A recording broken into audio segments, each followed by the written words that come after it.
FIR যদি হয় সেই এফআইআরের ভিত্তিতে পুলিশ আইন অনুসারে আমাদের ন্যায় সংহিতা অনুসারে কাজ করবে। আর অভিষেক বন্দ্যোপাধ্যায় আজ না হয় কাল জেলের ভেতরে যাবেনি, কেউ বাঁচাতে পারবে না। এত কাণ্ড করে রেখেছেন, শুধু এই দুরাশ্রয় সেবাশ্রয় নয়, আরও অনেক কাণ্ডকীর্তি করে রেখেছেন, যে কাণ্ডকীর্তির জন্য উনি এমনিই জেলে যাবেন। সেটা তো বিদেশে পালানোর চেষ্টা করছেন।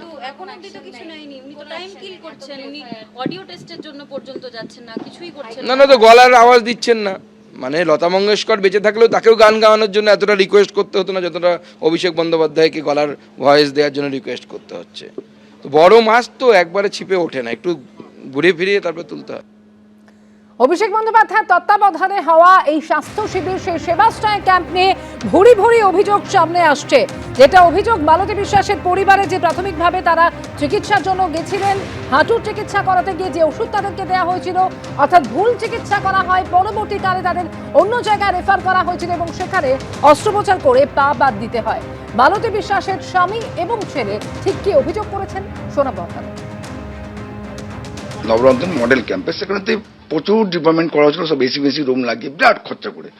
তা সমস্ত ডাক্তার দেখা পড়লো, বলছে যে এই কেসটা অমুক রুমেতে। সৌমুখ ডাক্তার দেখে সেখানে দেখা গেল যে গোবর ছুরি ডাক্তার সেখানে বসে আছে।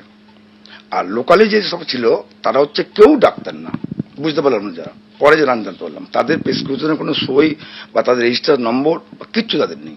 তখন দেখানোর পরে তারা টাকার ডিমান্ড করছে যে আপনার টাকার ব্যবস্থা করতে পারেন, বলুন 20 দিনের মধ্যে সব ব্যবস্থা করে দেবো। তাদের টাকা যদি দেবো তাহলে সেবাশ্রয়ের মাধ্যমে আসবো কেন?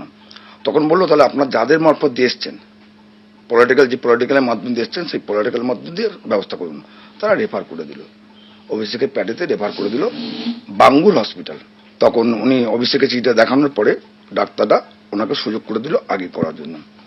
ওরা দেখার পরেতে তখন ওরা বললো যে এই চিকিৎসা আমাদের এখানে হয় না। তখন ওরা চিত্তজন ন্যাশনাল মেডিকেল কলেজে ভর্তি করে পার্ক সার্কাস, এই পরীক্ষা করো, ওই পরীক্ষা করো, সেই পরীক্ষা করো, ব্লাড নিয়ে আসো, সমস্ত কিছু আমাদের নিজেদের খরচা। এবার চেঁচামেচি করার পরেতে ওরা বাঁপাটা অপারেশন করলো। বাঁপাটা অপারেশন করার পরেও দেখলাম যে অসাকসেস। আবার সমস্ত টেস্ট ফেস্ট করার পরে ডেট করলো। ডেট করার পরে যখন কাটলো, টোটাল মিসিং ইউজ হয়েছে, মানে পুরো এটা চাপে যাওয়ার জন্য পুরো শির কেটে যায়। সেবাশ্রয়ের যে ওষুধটা খেয়েছে সেই ক্ষেত্রে বেড়ে গেল। এবার সেবাশ্রয়ের মারফত দিয়ে তারা ওখান থেকে পাঠিয়ে দিল বাঙ্গুরেতে, বাঙ্গুর পাঠিয়ে দিল এতে ওখানেতে। ঠিক আছে, তাদের ভুল ট্রিটমেন্টের জন্য পাটা বাদ গেল। সেবাশ্রয় সঠিক ওষুধ দেয় না, একদমই না। বাদ গেল যখন অপারেশন থিয়েটারে অপারেশনের দিনকে পায়ের শিরা কেটে ফেলে, কিন্তু সেটা 9 দিন পর ধরা পড়ে।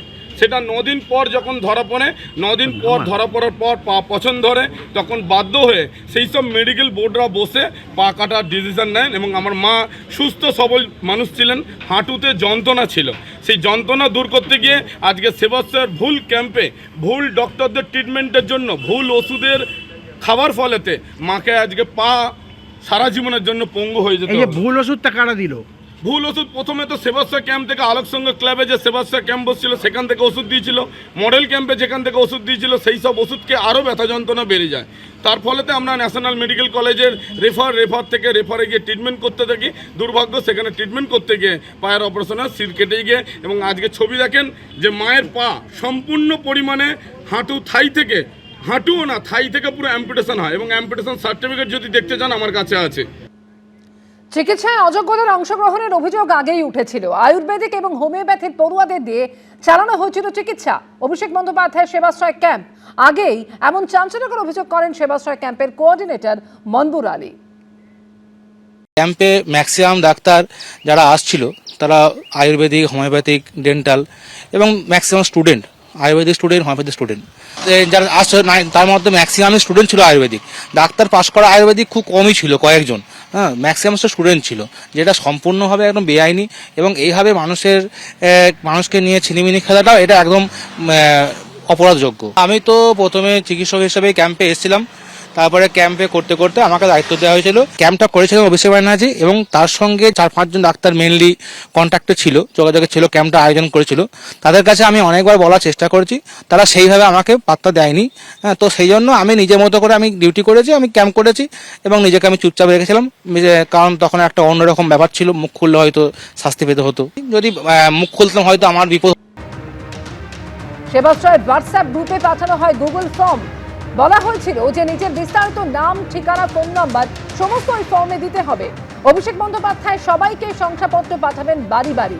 যদিও ক্যাম্পের পরেও কোনো মেলেনি কোনো শংসাপত্র, কোনো টাকাও মেলেনি, এমনই অভিযোগ করছেন ইন্টার্নরা।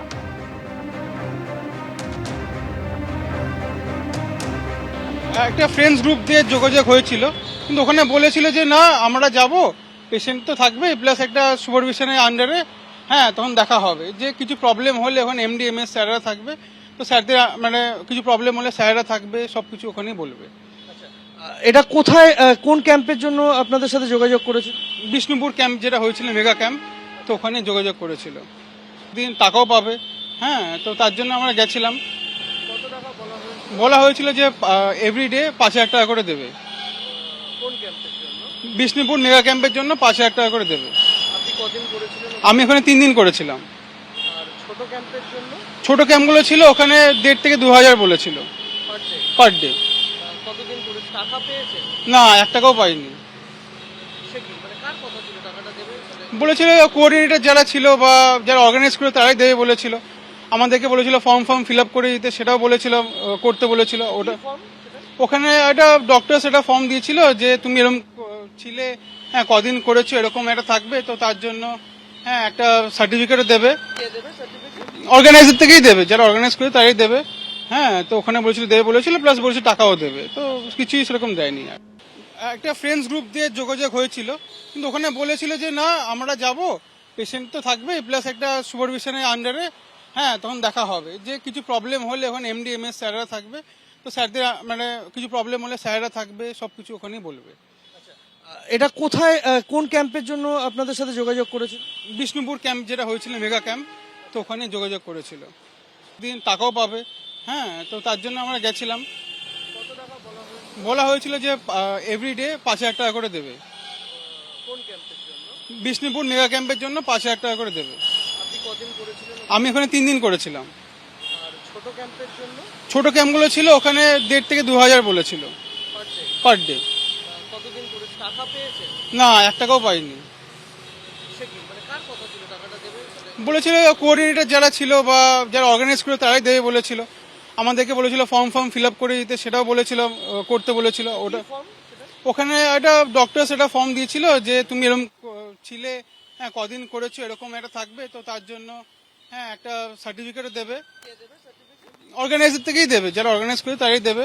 হ্যাঁ তো ওখানে বলেছিল দেবে বলেছিল, প্লাস বলেছিল টাকাও দেবে, তো কিছুই সেরকম দেয়নি। এবিপি আনন্দ, এগিয়ে থাকে, এগিয়ে রাখে।